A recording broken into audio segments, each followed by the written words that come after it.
María, un día más, con la gracia del Señor, proseguimos el catecismo de nuestra Madre la Iglesia. Estamos en el punto 2348, ahí habíamos quedado, en esta explicación del sexto mandamiento. Introduce este punto un apartado que tiene como título los diversos regímenes de la castidad, es decir, distintas formas de vivir la castidad. Dice así este primer punto, 2348. Todo bautizado es llamado a la castidad. El cristiano se ha revestido de Cristo. Gálatas 3, 27, modelo de toda castidad. Todos los fieles de Cristo son llamados a una vida casta según su estado de vida particular. En el momento de su bautismo, el cristiano se compromete a dirigir su afectividad en la castidad. Bueno, como veis, un primer punto que lo que hace es encuadrar la virtud de la castidad referida también al sacramento del bautismo. Puede llamarnos la atención esto. Todo bautizado es llamado a la castidad, porque la castidad, como todas las virtudes cristianas, pues ya no son virtudes naturales, o sea, han sido configuradas por Jesucristo. Nosotros no hacemos una distinción entre virtudes naturales y luego virtudes sobrenaturales.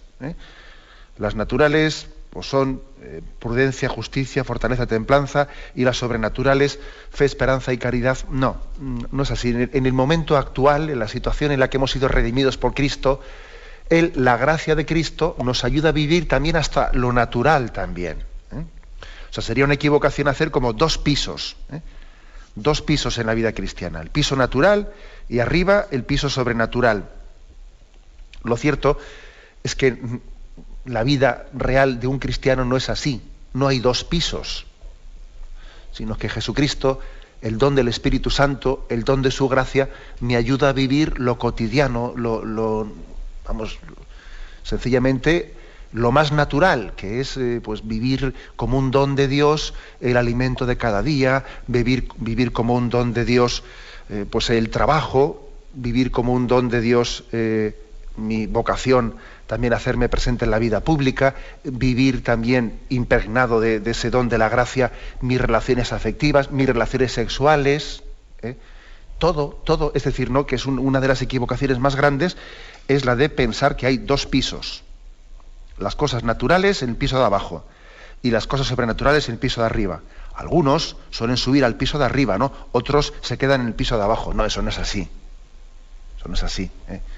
Y esto es una visión que hace daño. Hace daño porque plantea una especie como de dualidad, ¿no? ¿Qué es la vida cristiana? Pues la vida cristiana es una vida espiritual que es como en estancos aparte, como si de vez en cuando hacemos un pequeño alto en el camino de la vida natural y nos dedicamos de vez en cuando a cultivar lo espiritual. En departamentos estancos, ¿no? Bueno, eso es un error.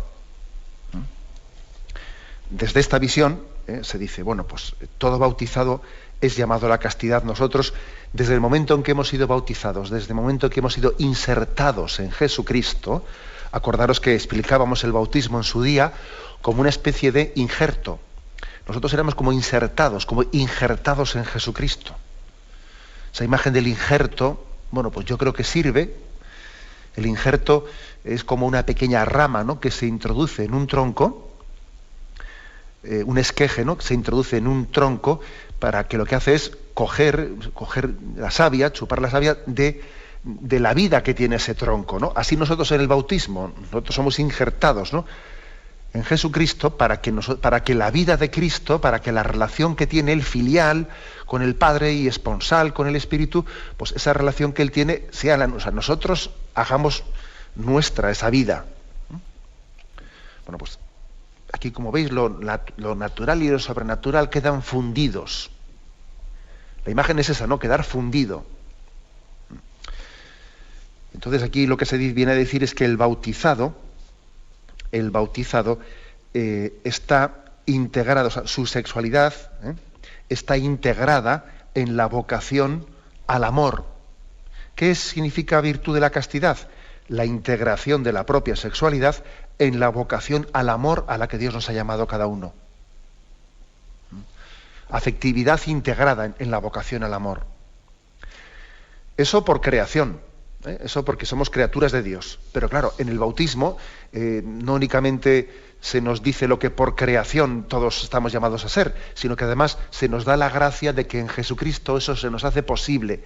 Jesucristo es el camino, es el modelo en el que esa integración de mi afectividad en la vocación al amor es posible. Es posible. Porque una cosa es la ley de Dios, la voluntad de Dios, pero otra cosa es que sin la gracia de Dios, pues yo muchas cosas que deberían de ser no soy capaz de hacerlas, ¿no? Entonces, el bautismo me da la gracia para que yo, injertado en Jesucristo, pues yo ordene mi afectividad a la vocación al amor para la que Dios me ha creado. Puede parecer esto muy místico, no, pero es que aquí, como he dicho antes, lo místico y lo ascético, lo natural y lo sobrenatural, aquí todo queda unido. Si precisamente uno de los grandes dramas de nuestra vida es la dualidad, ¿no? Ese dualismo, mejor dicho, ¿no? Ese dualismo que tenemos entre religioso y mundano, sobrenatural y natural. No hay un dualismo entre religioso y mundano, entre natural y sobrenatural. Todo está en Cristo. En Cristo todo está unido para la gloria de Dios Padre. Es decir, todo está conducido a la gloria de Dios Padre. Acordaros de ese texto de Pablo que dice: todo es nuestro, nosotros somos de Cristo y Cristo es de Dios Padre. Todo confluye en Cristo, está finalizado en la gloria de Dios Padre. Entonces, digamos que aquí se dice, en este texto, que el cristiano sea revestido de Cristo. La palabra revestirse de Cristo, si me permitís, podría igual alguien interpretarla mal, O sea, todas las imágenes que pone la Sagrada Escritura también son susceptibles de mala interpretación.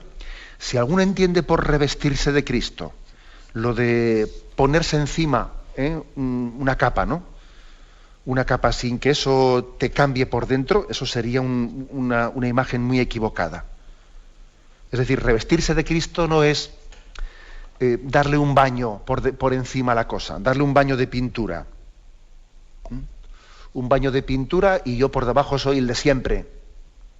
Eso no es lo que significa revestirse de Cristo. Es un error, O sea, me imagino que los oyentes que llevan más tiempo en este programa recordarán ese ejemplo que he puesto en alguna ocasión hablando de la gracia, el ejemplo de cómo Lutero, quien tuvo aquella ruptura con la Iglesia Católica, iniciador de la Reforma Protestante, Lutero se enfrentó con una concepción de la justificación pues muy distinta, ¿no?, a la concepción católica. Y la concepción de Lutero es esta, es decir, es entender lo de ser revestidos de Cristo pues como una capa que me tapa por encima. Es más, él llega a poner un ejemplo, ¿no? Dice, ¿cómo nos justifica Dios? Bueno, pues él dice, es como un montón de estiércol, que está en el campo, que está podrido, que está pues lo que es el estiércol.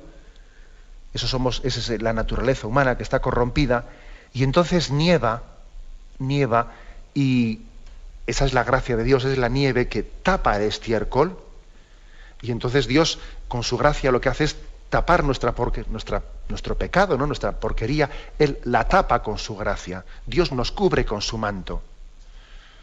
Claro, es muy tentador adherirse a esta visión luterana. Y el Concilio de Trento le responde diciendo a Lutero, eso no es aceptable. Nosotros entendemos por la redención no que Cristo con su gracia, Él me tape, sino que me transforma interiormente. Su gracia lo que hace es hacer de mí un hombre nuevo. Es muy tentador decir, ¿no? Bueno, pues como yo veo que no puedo cambiar, como siempre soy el mismo pecador, como siempre caigo en lo mío, pues a la que Dios me tape con su manto y que haga la vista gorda y venga, tira para adelante, ¿no? No, es muy tentador eso, pero eso en el fondo es una redención como una capita de pintura por encima, ¿sabes? Es una capita de pintura, es un recubrimiento externo, pero que no te transforma. O sea, el Señor no solamente viene a hacer una justificación externa, es que viene a hacerte justo, a hacerte santo, que es mucho más. Luego, frente a la tentación de la capa de pintura por fuera que me tape, hay que entender ser revestido de Cristo en un sentido mucho más profundo, ¿no? Revestido de Cristo es que Él se funde conmigo, y fundirse es que transforma todas mis, pues digamos, mis zonas interiores, mi afectividad, está integrada en Cristo para gloria de Dios Padre, ¿no? Y por tanto no hay ese dualismo, sino hay una integridad, una unidad de vida. Aquí nos estamos jugando mucho en esta concepción, como veis, ¿no? Porque muchas personas piensan que la religiosidad es un baño exterior, y mi vida va por otro lado, y luego de vez en cuando voy a la iglesia y le doy un baño exterior a la cosa, ¿no? Y no, eso es una falsa concepción de la religiosidad.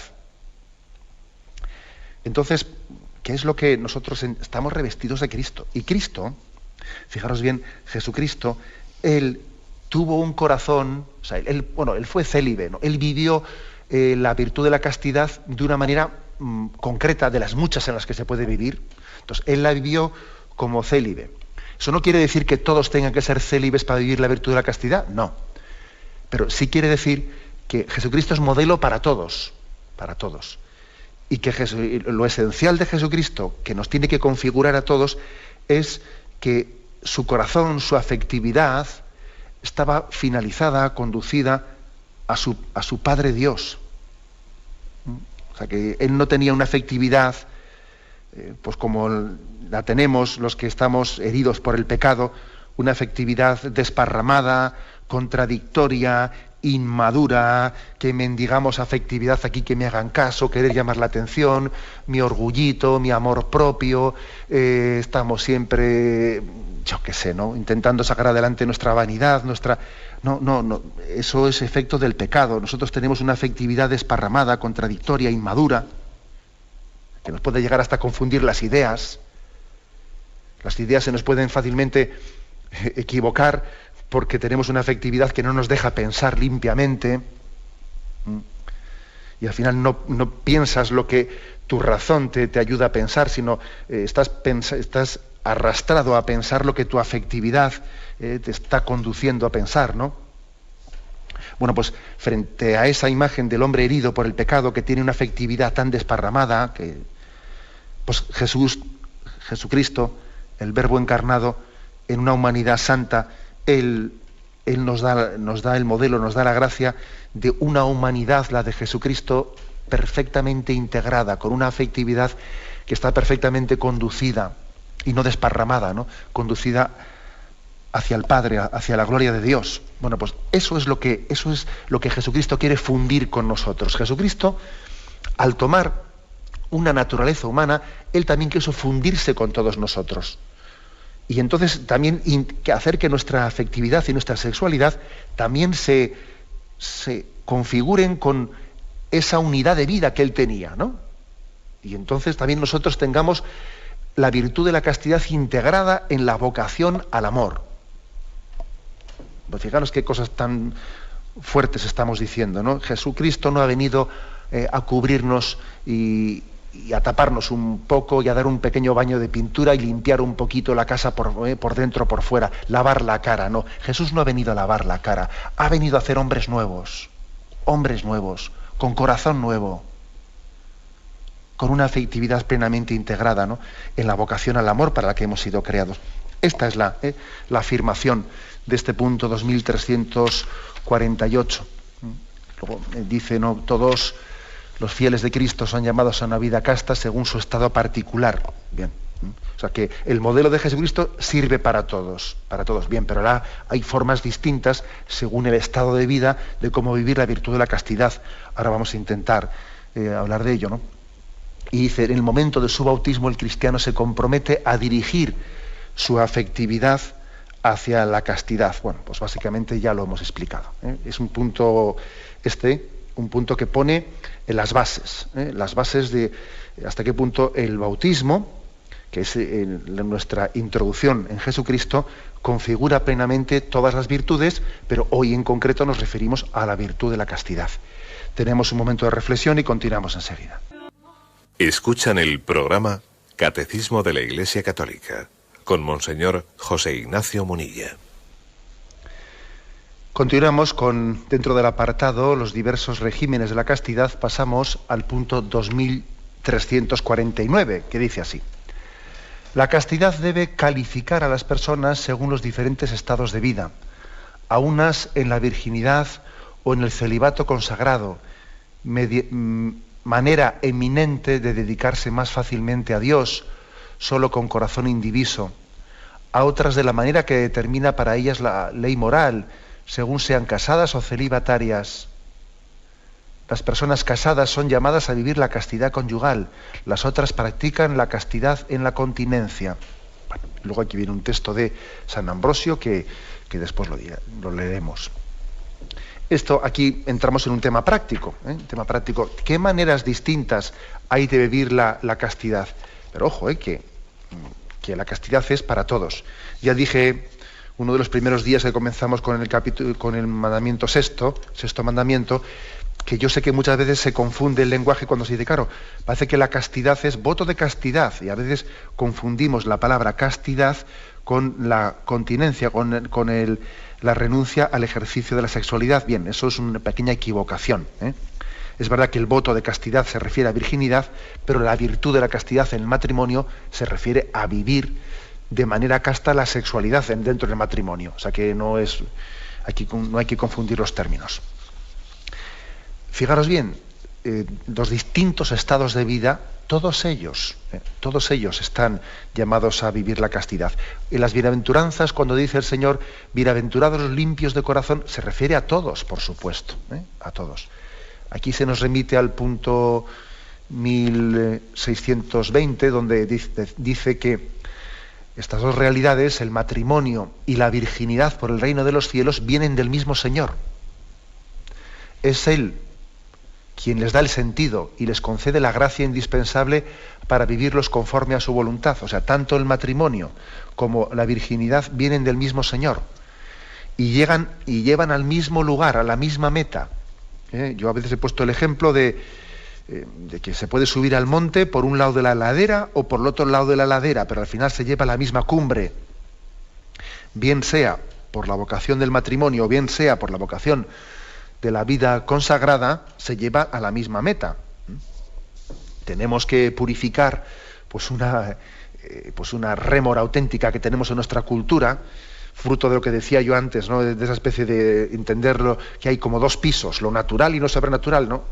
Tenemos una rémora que parece que el sacramento del sacerdocio, los votos religiosos, pues son una vía religiosa, mientras que el sacramento del matrimonio es una vía mundana. No, mire usted, es tan religiosa y tan vocación de Dios, es una como otra, vienen del mismo Señor y por lo tanto es un camino o otro camino que Dios da a cada uno para llegar a la misma meta, que es la unión perfecta con el Señor. Ahora, con matices distintos, En la virginidad, o en la vida consagrada, el celibato consagrado, uno se dedica plenamente al Señor, se entrega plenamente al Señor con un corazón indiviso, dice aquí, con un corazón indiviso. ¿Qué quiere decir? Pues vamos a ver, pues quiere decir que está adelantando a esta vida lo que va a ser nuestra vocación en la vida eterna para todos, para todos. O sea, somos conscientes de que el Señor nos dice claramente en el Evangelio de que la vida matrimonial no es una vocación eterna, sino que es una vocación transitoria. En el cielo no habrá esposo ni esposa, marido o mujer, sino que todos seremos como ángeles en la contemplación del Señor. Allí, digamos, nuestro corazón estará entregado directamente al Señor. No tendremos un grado de dependencia afectiva, esa mediación afectiva del esposo y la esposa como la tenemos en esta vida. Eso es algo muy claro, ¿no? en los evangelios. Al igual que también los demás sacramentos, por ejemplo la Eucaristía. También la Eucaristía no tendrá lugar ya en la vida eterna. La Eucaristía es un sacramento para el camino. Cuando lleguemos a la vida eterna, ya la Eucaristía deja de tener sentido, porque allí somos una sola cosa, ¿no? Con el Señor. O sea, le vemos directamente, no a través del pan o del vino, sino que Bueno, nuestro encuentro ya es directo, sin mediaciones, ¿no? Sin mediaciones. Bueno, pues pongo el ejemplo de la Eucaristía y lo comparo con el del matrimonio. O sea, también el matrimonio es una mediación. Ahora es algo, fijaros con qué lo comparamos, ¿no? Es tan santo el matrimonio que me atrevo a compararlo con la Eucaristía. Porque el esposo y la esposa son una mediación, es como un espejo que Dios ha puesto al lado mío para que yo me una a Dios a través de mi marido, me una a Dios a través de mi esposa. Bueno, pues la diferencia entre la vida consagrada, entre la virginidad y la vida matrimonial, está en que en la vida consagrada o en la consagración virginal, uno se une a Cristo esposo directamente, ¿no? Sin esa mediación. Ya, en ese sentido se llama corazón indiviso, ¿eh? La tradición lo ha venido a llamar así. ¿Qué pasa? Puede parecer un poquito antipático esto. ¿Qué pasa? ¿Que los esposos tienen el corazón dividido? Hombre, eso es un poco el texto famoso de San Pablo a los Corintios, que si queréis ahora lo leemos, que a veces pues, algunos lo leen y dicen, parece que San Pablo está tratando un poquito mal la vocación matrimonial. No, no es eso, pero claro que un matrimonio tiene que tener el corazón no dividido, sino tiene que tenerlo unido a Cristo, pero por una mediación. Pero vamos a ser también sinceros, no es tan fácil que la unión con el esposo y con la esposa estén perfectamente conjugadas en la unión con Cristo, sino que también vienen los egoísmos personales, vienen también, digamos, las disfunciones, y a veces uno puede ser una ayuda muy grande para unirme con Cristo, pero también puede ser un obstáculo para unirme con Cristo en la medida de su pecado, ¿eh? Y si tengo un esposo muy santo, pues me ayudará mucho a unirme con Cristo, o una esposa muy santa, pero es como en la medida que también tenga sus pecados, que todos los tenemos, también uno comienza a sentir divisiones, ¿no? En cómo me entrego a Dios al mismo tiempo que me entrego a mi esposo. A eso se refiere un poco lo del corazón dividido que decía San Pablo, ¿eh? Pero no en el sentido de que sea un desprecio de la vocación matrimonial, sino que lo que hace es constatar que hay problemas, o sea, que no es tan fácil que la entrega del corazón al esposo y a la esposa sea el conducto para que a través de ella lo entreguemos a Dios sin ningún problema y sin ninguna sin ningún desintegración. Sí, claro que hay momentos en los que no está claramente integrado, ¿eh? Y chirrían las cosas y hay que luchar por ellas para integrarlas, etcétera, ¿no? O sea, aquí esta es la diferencia. Esta es la diferencia entre cómo la castidad configura la virginidad y cómo la castidad configura la vida matrimonial. Pero en los dos casos se trata de que la afectividad esté integrada en el amor a Dios.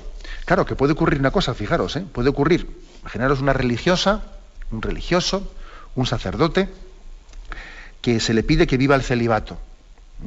O sea, pues que renuncie a la relación pues, con una mujer, etcétera, etcétera. Bien, puede ocurrir que alguien tenga esa renuncia de la entrega corporal y su corazón, su afectividad no están entregadas al Señor, sino que también tiene un corazón dividido, pues porque resulta que lo que está es mendigando afectividad, afán de protagonismo, que me hagan caso, que no sé qué, que ser un poco el perejil del convento, de la parroquia, de tal. Es decir, ojo, que puede ocurrir que alguien viva físicamente la virginidad, pero su corazón no sea virgen, sino que esté desparramado o esté mendigando que me hagan caso, que tal, que cual. Esto es perfectamente posible. Con lo cual, aunque teóricamente la vocación a la virginidad, a la vida consagrada, es una vocación que está adelantando a esta vida lo que es la vida eterna y es poner el corazón directamente en el Señor, sí, eso es teóricamente, pero luego en la práctica tiene que ser así, porque sea físicamente así, porque uno viva corporalmente la virginidad, vamos a ver, eso no lo es todo. Eso tiene que ser un signo corporal de que mi afectividad y mi corazón es de Dios. Ojo, que ser virgen no es únicamente virginidad corporal, sino integral, de toda la persona, porque, como he dicho antes, aquí no se puede hacer partes de la persona, todo está integrado a Dios, ¿no? Luego, ¿qué quiere decir con esto? Pues que existen problemas en la vida matrimonial para no tener un corazón dividido, y existen problemas también en la vida, en la vida consagrada. O sea, que es que aquí en todos los sitios hay cruces. Aquí la cruz está en todos los lados. Y que nadie añore una cosa y otra. Y es muy típico, pues, que la persona que vive casada, pues dice, ay, yo no sé si no me he equivocado, si debía de haberme metido monja y no casada, ¿no? Ya, y el otra, la monja, en el momento en que tiene problemas, y sobre todo cuando a la superiora le ha puesto las pilas, pues dice, ay, si yo me hubiese casado. Claro, estamos siempre a veces añorando lo que no es, por no entregarnos y por no santificar el momento y la vocación que Dios ha puesto en nuestro camino. Como veis, las tentaciones las tenemos todos. Pero bien, vamos a intentar explicar un poco, por lo tanto, las diferencias de estado de vida, pero sin embargo, al mismo tiempo, dentro de esas diferencias, qué es lo que une a todas las distintas vocaciones en la vivencia de la única virtud que se llama la virtud de la castidad. Católica, con el punto 2349. Es un punto que termina con una cita de San Ambrosio. San Ambrosio, que fue obispo de Milán, padre espiritual de San Agustín, y dice así: existen tres formas de la virtud de la castidad: una de los esposos, otra de las viudas, la tercera de la virginidad. No alabamos a una con exclusión de las otras. En esto la disciplina de la Iglesia es rica, dice San Ambrosio. Bueno, pues la verdad es que dice, existen tres formas de la virtud de la castidad: la de los esposos, la de las viudas, la de la virginidad. Yo me atrevería a decir que también hay cuatro, porque también parece que nos olvidamos de los solteros, de no ser que incluyamos aquí los solteros en las viudas, pero yo creo que habría que decir que hay cuatro formas de la virtud de la castidad, con permiso de San Ambrosio, que me perdone. Una de los esposos, otra de los solteros, otra de las viudas y otra de la virginidad, ¿no? Virginidad o el celibato, es decir, aquellos que viven su vocación celibataria consagrada. Bueno, pues hay formas distintas, ¿no? Los esposos, evidentemente, como ya iremos explicando, los esposos están llamados a vivir la virtud de la castidad, pues teniendo una entrega sexual entre ellos honesta, pues que sea expresión de auténtico amor y no de utilización de uno egoísta al otro, que sea una sexualidad integrada en el amor, abierta a la transmisión de la vida, con una sexualidad entendida como expresión del amor de Dios y instrumento de la donación de la vida, ¿no? Abierto a la vida, bueno, eso está claro. Por otra parte, está el caso de los que están consagrados virginalmente al Señor. Como he dicho antes, hacen una renuncia por el reino de los cielos. Hacen una renuncia. Yo aquí también pondría que a veces se subraya mucho cuando se habla de la vocación a la virginidad, la renuncia. ¡Jo, qué renuncia tan grande han tenido! Se subraya mucho. ¡Jo, fíjate tú que parece como si se pinta bajo la imagen de heroicidad, ¿no? Heroicidad a los que hemos tenido la vocación a la vida consagrada. Son unos héroes, porque fíjate, han renunciado a la sexualidad, han renunciado. Y yo suelo decir, yo no me veo como un héroe, yo no me veo como un héroe en absoluto, más bien me veo como un agraciado, me veo como un agraciado, porque esto es lo de la parábola del tesoro escondido. La parábola del tesoro escondido, que viene a decir, cuando alguien descubre un tesoro, va y vende todo lo que tiene para poder comprar el terreno donde estaba el tesoro. Es decir, la vocación a la virginidad, lejos de ser presentada como una especie de renuncia pues heroica que ha hecho alguien, que va, pues si es que es un chollo, si es que es un don de Dios, el que el Señor se te presente como esposo de tu vida, bajo esa imagen esponsal, con una unión directa de amor con Él. O sea, entonces también subrayemos esto, subrayemos que los que tienen la vocación a la vida consagrada son unos agraciados, agraciados. Ahora, es verdad que tenemos que vivir con autenticidad nuestra vocación virginal, con autenticidad, siendo, como decía antes, pues no únicamente castos o vírgenes en el cuerpo, sino también en el espíritu. De lo contrario, parece que, como pasa en todas las vocaciones, los que somos agraciados nos convertimos en desgraciados. Claro, si tu vocación no la vives en intensidad, lo que era una gracia, después se acaba convirtiendo en una desgracia. Bueno, y está también el caso, uno dice, ¿y el caso de los solteros? Hombre, el caso de los solteros, aquellos que están llamados al matrimonio, bueno, pues hablaremos de esto el día mañana, si Dios quiere. En el caso de los solteros, están llamados a vivir pues, su noviazgo en una relación de pureza y de castidad, sabiendo reservarse para la entrega matrimonial y distinguiendo bien lo que es la etapa del noviazgo con la etapa del matrimonio y no confundiéndolas, porque el noviazgo es una etapa de discernimiento, de preparación, y mientras que el matrimonio ya no es una etapa de discernimiento. Algunos se ponen a discernir fuera de hora. Mire usted, no discierne ahora que usted ya está casado, ya está discernido. Mientras que usted tiene que haber discernido en el noviazgo, ¿no? Luego, digamos que el noviazgo es una etapa de discernimiento en la que se vive en pureza para que también esa pureza nos dé más libertad en el discernimiento, ¿no? Y esperando la bendición de Dios para la plena entrega sexual en el matrimonio. Y luego está también el caso, pues hombre, pues no de los solteros que están preparando el matrimonio, camino del matrimonio, sino de los solteros que por lo que fuere están en un estado de vida en el que va a ser una soltería pues permanente, no se van a llegar a casar, ¿eh? O también está el caso de las viudas, que yo creo que es similar al de los solteros permanentes, ¿no?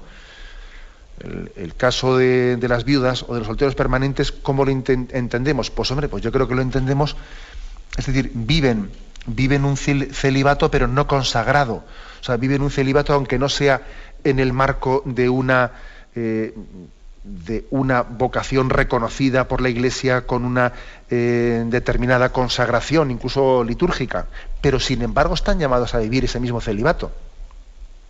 O sea, es decir, que las viudas, los viudos, que no vuelven a casarse, los solteros, que no llegan a casarse, sino que son, digamos, solteros permanentes, unos y otros, están llamados a vivir pues, de una manera célibe, teniendo una relación esponsal con Jesucristo directa, sin la mediación de esposo o esposa. Yo suelo decir, que me lo escuchasteis cuando hablé del tema de la vida religiosa aquí, pues que hay más similitud, ¿no?, en la manera de vivir, por lo menos a nivel interior, a nivel interior personal. Luego otras cosas son distintas, pero a nivel interior hay más similitud entre el soltero permanente o la viuda permanente y el religioso, que la manera de vivir su afectividad comparándola con la de un casado.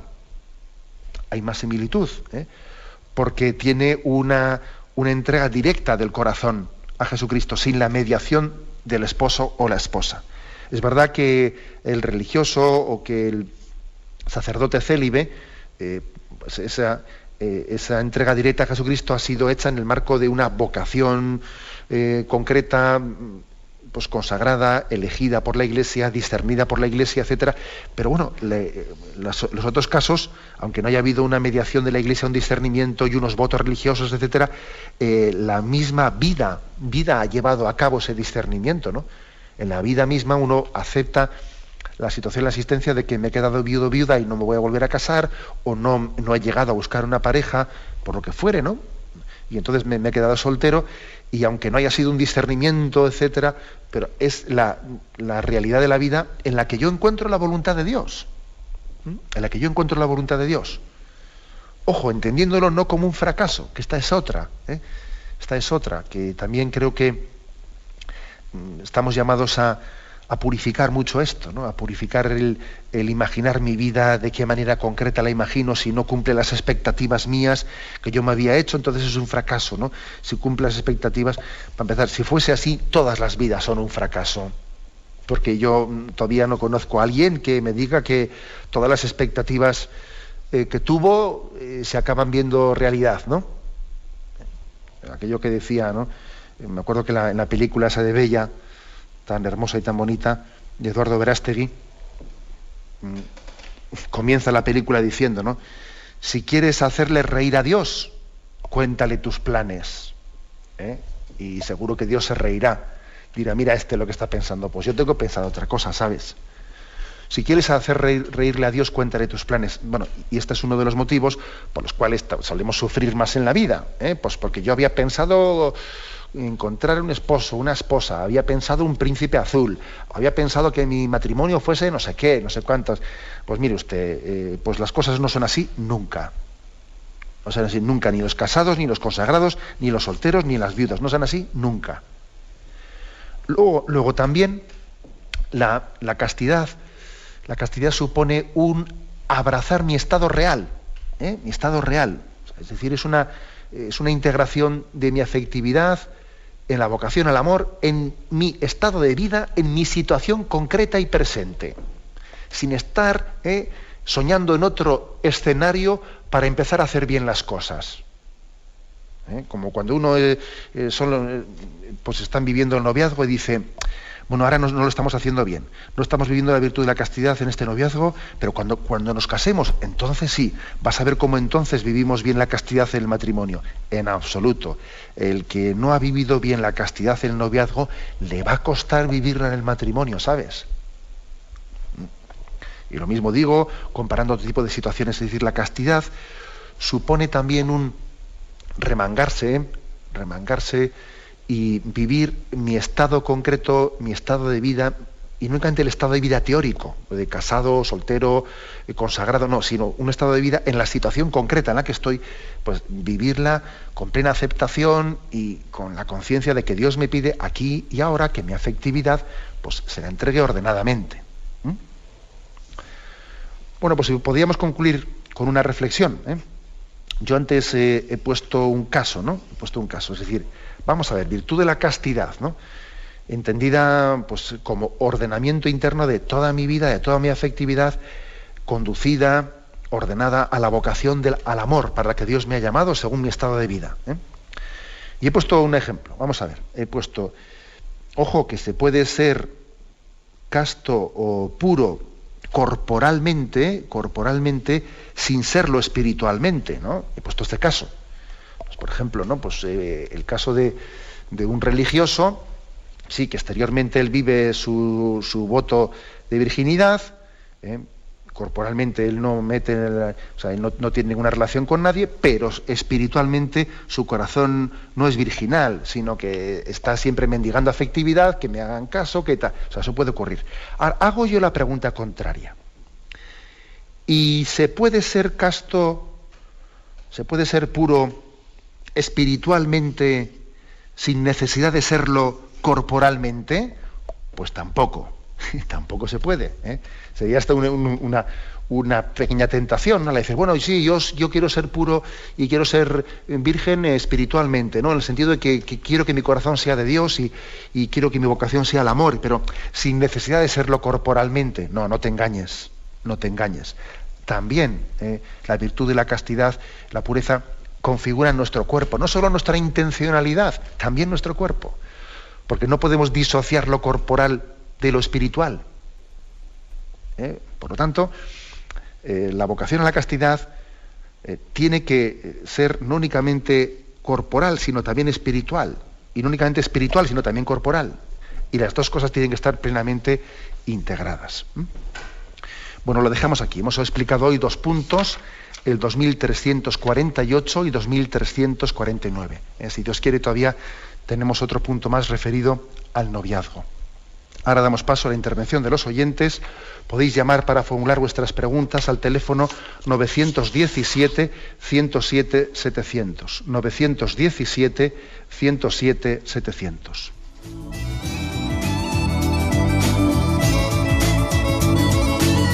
¿Le gustaría tener sus programas favoritos de Radio María en CD o DVD? Ahora es posible.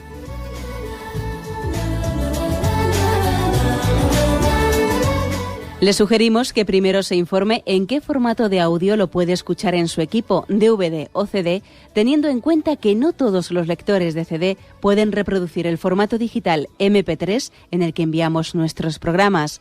Y luego, si quiere en su casa esos programas que tanto le gustan, solo tiene que escribir una carta a Radio María, Paseo Lanceros 2, primera planta, 28024, Madrid, indicando si lo quiere en CD o DVD y cuántos programas. También le rogamos que escriba su nombre, dirección y no se olvide de facilitarnos un teléfono de contacto para cualquier duda que nos surja.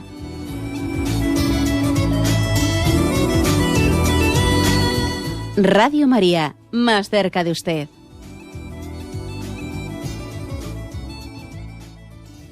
Escuchan el programa Catecismo de la Iglesia Católica con Monseñor José Ignacio Munilla. Sí, buenos días. ¿Con quién hablamos? Hola, buenos días. Buenos días. Soy Ana. Le escuchamos, Ana. Buenos días. Muchas gracias por todos los programas, Monseñor. Mire, era solamente de lo que está hablando ahora, de vivir la castidad. Uh-huh. Bueno, pues que ha hablado de San Ambrosio, que decía de los casados, los consagrados, los viudos. Usted añadía a los solteros y habría que añadir ahí a los separados también, ¿no? Uh-huh. Sí, de acuerdo. Muy buena precisión por su parte. Sí, muy buena precisión por su parte, porque también los separados están llamados a vivir esa virtud de la castidad.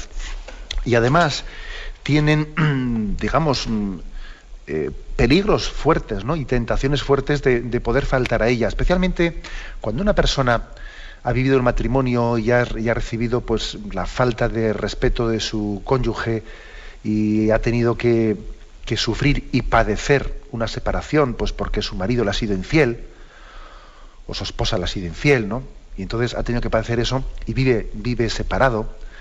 Entonces es una gran tentación la de que alguien intente en ese momento compensar, o sea, buscar una compensación, diciendo, me han herido, me han sido, pues yo también me voy a tomar yo la revancha, ¿no? O sea, es decir, pues si conmigo no ha sido fiel, pues ahora yo, por despecho, también yo voy a buscar mi revancha. Esa es una tentación frecuente en los separados. Y además así, es que vamos a ser claros, es que lo vemos, ¿no? Lo vemos que ha habido una separación, y el otro como se ve hecho polvo y como ve que tiene una soledad, porque ahora es verdad que en una separación uno tiene que llenar su afectividad. Y es una crisis tan grande y es un dolor tan grande el que ha padecido, que la tentación que va a tener de agarrarse a algo, en el sentido afectivo de la palabra, es una tentación tremenda. Y supone una disciplina interior muy fuerte y muy grande, la de decir, a ver cómo ordeno mi vida, es decir, en este momento de separación, cómo lleno mi vida en mi relación con Jesucristo, en mi oración, en mi vida interior, en mi relación con los hijos, con mi familia, con mi entrega apostólica. Muchas personas que también en su separación igual deciden entregar su vida al prójimo, a los necesitados, etcétera, para ordenar interiormente esa afectividad. Luego creo que la llamada que ha hecho el oyente pues es muy oportuna, muy oportuna. Damos paso a una siguiente llamada. Buenos días, ¿con quién hablamos? Buenos días, monseñor, soy Anchón. Me gustaría, por favor, que cuando hable de otras religiones, sí, que sobre todo remarque la unión, los beneficios de la unión, como cuando Jesús hablaba en la Biblia, te pido por ellos para que sean uno, como tú y yo somos uno, básicamente pues para reconocer que los católicos no somos los perfectos, sino que tendremos algo que aprender de los demás. Y básicamente porque me encanta cómo nuestro catecismo habla muy bien en torno al ecumenismo. Muchas gracias. De acuerdo, Anchón. Pues nada, también recibo tu corrección con mucha humildad, porque creo que tienes razón, ¿eh? Y además que en esa especie de referencia que he hecho al tema de Lutero, etcétera, hay que decir que es una de las cosas en las que el diálogo ecuménico entre católicos y protestantes pues ha llegado a un acuerdo bastante sustancial, ¿eh? La Iglesia Católica con la Iglesia Protestante firmaron hace unos años un acuerdo sobre el decreto de justificación, que es precisamente ese caso que he puesto ahí de Lutero y tal y cual, en el que había un consenso bastante grande, ¿eh? O sea que por lo tanto, digamos, el tema era si únicamente nos salvamos por la fe, como decía Lutero, por la fe y las obras, ¿no? Como decimos los católicos, etcétera. Bueno, pues la verdad es que, gracias a Dios, hubo en el tema de la justificación un grado de acuerdo bastante grande entre católicos y protestantes. Luego creo que el oyente, en eso que me corrige, tiene razón en que también hay que hablar de lo que nos une, no únicamente de lo que nos separa. Aunque bueno, yo la verdad es que he utilizado el ejemplo Lutero, pues no para hablar de los protestantes, sino para hablar de nosotros mismos, de nuestra concepción interior. Adelante, damos paso a una nueva llamada. Buenos días. Buenos días. Sí. Mire, soy madre de un adolescente, entonces quisiera saber, a ver qué me puede decir usted, qué puedo decir a mi hijo cuando sé que se está masturbando. Gracias. Pues miren, vamos a hablar de eso, vamos a hablar de eso estos próximos días. Hablaremos específicamente de la masturbación. Queda poquito tiempo para llegar a ese punto, pero aunque sea brevemente, le digo, pues yo creo que a su hijo tiene que decirle, mira, la sexualidad tiene 3 dimensiones, ¿no? Una es configurar tu propia personalidad masculina o femenina, otra es ser un instrumento de entrega de tu afectividad y de tu amor, y otra es la transmisión de la vida.